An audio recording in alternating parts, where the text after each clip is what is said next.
Brigitte Bardot, un nom qui a une portée symbolique non seulement en France mais dans le monde entier. Elle était l'incarnation de la beauté rebelle, de la liberté et du charme sans limite. D'une petite Parisienne aux yeux tristes et aux cheveux blonds, Bardot est devenue un sex symbole mondial, dominant le grand écran dans les années 50 et 60 et captivant les fashionistas par sa présence fragile mais féroce.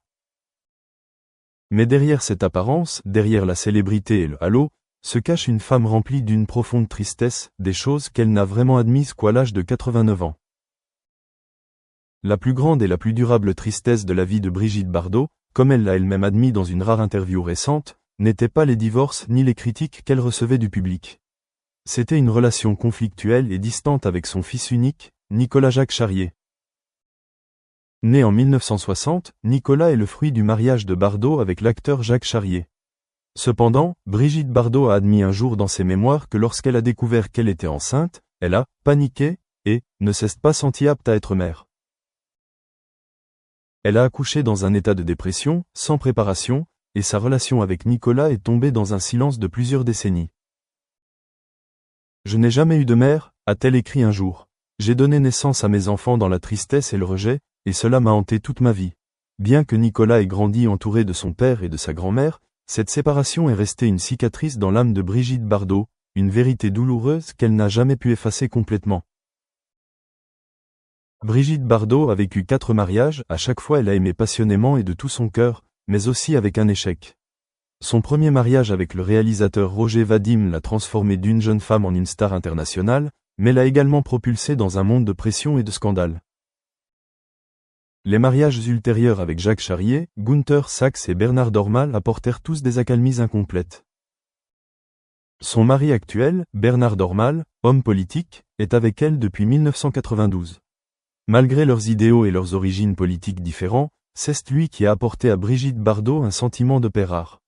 Bernard a partagé un jour. Brigitte est une femme forte mais aussi très fragile. La tristesse à propos de son fils était quelque chose qui ne quittait jamais son cœur, même si elle en parlait rarement. La vie conjugale avec Bernard Dormal n'était ni glamour, ni bruyante, mais c'était un endroit où Bardot pouvait être elle-même. Pas de maquillage, pas de sourire social, juste une femme ordinaire vivant avec les animaux qu'elle aimait, dans une maison à Saint-Tropez, loin des projecteurs. À 89 ans, Brigitte Bardot n'a plus la même santé que lorsqu'elle était la reine du cinéma. Elle avait été hospitalisée à plusieurs reprises pour des problèmes respiratoires et cardiovasculaires. En 2023, elle est soudainement victime d'une grave insuffisance respiratoire lors d'une vague de chaleur dans le sud de la France, provoquant une grande inquiétude dans l'opinion publique. Cependant, après avoir quitté l'hôpital, elle est restée de bonne humeur. Dans une lettre manuscrite adressée à ses fans, Bardot a déclaré « Je suis peut-être physiquement faible, mais mon cœur est fort. J'ai vécu une vie féroce et maintenant j'accepte la vieillesse avec courage. » Pour elle, la santé est une partie essentielle de l'ordre naturel. Elle n'a pas peur de vieillir, ni de perdre sa beauté, quelque chose avec lequel de nombreuses stars contemporaines doivent lutter. Brigitte a choisi de se retirer dans les coulisses, de ne pas recourir à la chirurgie esthétique, de ne pas vivre dans un passé glamour, mais de consacrer ses dernières années à se battre pour les droits des animaux, ce qu'elle considérait comme la mission finale de sa vie. Bien qu'il ait eu une relation froide avec son fils, Nicolas Jacques Charrier a ensuite entrepris des démarches pour se réconcilier avec sa mère. Bien que cela ne soit pas public, des proches ont déclaré qu'il y avait eu des contacts personnels entre la mère et la fille ces dernières années. Sa famille et son mari actuel comprennent que la tristesse de la relation mère-fille ne peut pas disparaître du jour au lendemain. Ils ont choisi de l'accompagner, de rester tranquillement à ses côtés, de l'aider à maintenir sa santé et de lui donner de la force spirituelle. Brigitte Bardot, la femme autrefois adorée par le monde entier, a enfin révélé la partie la plus profonde de son âme.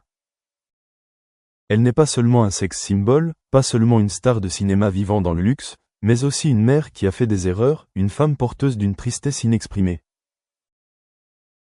À presque 90 ans, elle ne conquiert plus le monde avec la beauté, mais avec la vérité parfois amère, et le courage de l'affronter. Et c'est cela, plus que n'importe quel film ou photo, qui a rendu Brigitte Bardot immortelle dans le cœur du public. Brigitte Bardot est aujourd'hui l'incarnation de la contemplation, de quelqu'un qui a traversé toute la gloire et l'amertume, et qui a ensuite appris à vivre avec le passé et à se pardonner. Elle n'a pas essayé de cacher sa douleur, ni d'effacer les erreurs passées. Elle a accepté que ce sont ces blessures qui ont véritablement créé la nature la plus profonde et la plus authentique de sa vie.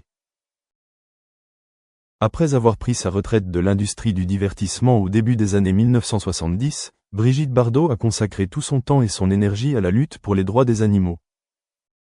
Elle a fondé la Fondation Brigitte Bardot, une célèbre organisation internationale dédiée à la protection des animaux contre les abus, les meurtres et l'indifférence des humains. Ces dernières années, malgré son âge avancé et sa mauvaise santé, elle a continué à s'exprimer sur les questions environnementales. Technology, and the third one is around data science. And we did this study across many majors, basically biological sciences, computer sciences, education, engineering, health science, physical sciences, and social sciences. And we also evaluated the average time it would take each student to develop skills needed to be job ready for their intended careers. Let me give you an example here what we did. So basically our data show that students who are studying, as an example here, biological sciences, they are mostly interested in becoming biologists, microbiologists, biostatisticians, and perhaps biomedical engineers after they graduate from the university. Now, the biologists and the biostatisticians and those medical professionals and researchers who are currently learning on Coursera have advanced skills proficiencies in leadership and management, statistical programming, and computer programming. So we found out that their skills proficiencies generally outpace the skills proficiency of the students who are studying biological sciences. So our study shows, for example, to close the gap, let's take, for example, the data management. Students would need an average of 47 days of dedicated learning. These are additional learnings that their current programs are not offering, perhaps.